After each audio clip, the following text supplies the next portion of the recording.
Bonsoir. Ces derniers temps, on a pu voir le serveur test RoadMG s'ouvrir quelques fois. Alors à la base, moi je me suis dit, je vais aller dessus, je vais faire des vidéos pour en parler, notamment des enchantements, mais apparemment, on va devoir passer par la théorie sans pratique. Donc aujourd'hui, on va parler des enchantements, de la fin de la saison qui arrive, et le Realm Rework. Oui, vous m'avez bien entendu. Tout d'abord, la fin de saison. Qu'est-ce qui va se passer et qu'attendre de la saison suivante? À vrai dire, rien. Enfin, rien d'inattendu quoi. La saison précédente, on a pu voir apparaître le Seasonal Spoils, qui est ce coffre dans lequel sont transférés les objets de notre Seasonal Chest à la fin de la saison. La première fois que les devs en avaient parlé, ils avaient évoqué la suppression des objets dans le Seasonal Spoils à la fin de la saison suivante. Mais ils sont revenus en arrière avant la fin de la saison précédente, et donc les objets ne seront pas supprimés. Depuis, ils n'ont rien ajouté à ce propos, donc a priori, les objets de notre Seasonal Chest s'ajoutera au Seasonal Spoils, et les objets de notre Seasonal Gift Chest, ainsi que les potions dans notre Seasonal Rack, iront dans notre Regular Gift Chest. Dans le futur, il devrait y avoir un timer de suppression, donc si vous pouvez petit à petit vider votre Seasonal Spoil, c'est peut-être pas une mauvaise idée. Les enchantements. L'idée des enchantements est simple, donner à nos équipements des nouvelles spécificités. Alors la première fois qu'ils ont sorti ça, c'était totalement broken. Si par exemple, Armor Piercing Projectiles, what the fuck, attends, quoi? Non, c'est pas possible. Hein. Si on peut mettre des projectiles qui Armor Pierce sur n'importe quelle arme, même si c'est que les tiers d'un. Vous vous rendez compte à quel point c'est craqué, genre? Mais je vais parler ici de la dernière version qu'on a eue. Et seulement parler puisque j'ai pas pu essayer, du coup. Le principe est simple. Dans une version plus difficile de Cogbolt Steamworks, on peut looter des engravings.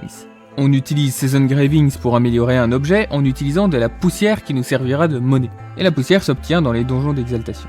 La liste des engravings est celle-ci. Iron Plating qui s'applique sur une armure.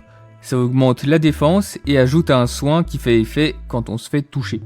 Cogbolt Spirit qui s'applique sur un anneau. Ça augmente les HP et la défense. Heavy Hitter qui s'applique sur une arme. Ça augmente les dégâts ainsi que la taille des projectiles, néanmoins ces derniers bougent plus lentement. La portée de l'arme reste inchangée. Gatling Shots qui s'applique aussi sur une arme. Ça réduit les dégâts ainsi que la taille des projectiles, néanmoins ces derniers bougent plus vite et la cadence de tir est augmentée. La portée de l'arme reste inchangée. Ces engravings ne peuvent pas être appliqués sur n'importe quel objet. Voici la liste actuelle. Steam Pipe, Avarice, Laser Pointer, Enforcer, Divinity, Bow of the Void, Diplomatic Hub, Vest of Abundant Shadows, Gladiator Guard et Overclocking Amulet. Et oui, ça fait une petite liste d'objets vraiment compliqués à avoir. Et en dernier lieu, le Realm Rework. Oui, après des années d'un Realm Rework annoncé, on a enfin quelques infos qui nous arrivent. Le but est d'avoir un Realm plus intéressant que simplement se balader au travers de dieux sur lesquels on roule depuis déjà 10 ans, répartis sur 10% de la map. Les 90% restants étant totalement inutiles. La map ressemblerait plutôt à ceci, avec des biomes thématiques et surtout une difficulté plus linéaire. D'autre part, on aurait un power level, chose qui est déjà sur les serveurs actuellement, et ce power level indique la puissance générale de notre personnage, prenant en compte les stats et l'équipement. Il influe sur les quêtes qui nous seront données, histoire d'arrêter de se retrouver à devoir tuer un nest alors qu'on vient à peine d'atteindre le niveau 20. Le Realm ne se fermera plus uniquement en tuant les minions d'Oryx comme on le connaît maintenant. Tout ce qu'on fait dans le Realm permettra d'augmenter un Realm Score qui, une fois au max, fermera le Realm.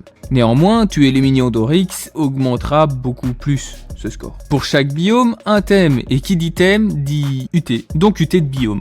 On a pu avoir 2 exemples, mais comme ça risque de fortement changer, je m'y attarderai pas. Quoi qu'il en soit, tout ça est pro au changement, mais c'est prometteur. Personnellement, je suis hypé. Et si toi aussi t'es hypé, je pense que tu devrais t'abonner et liker la vidéo. Tu crois pas? Allez, bisous.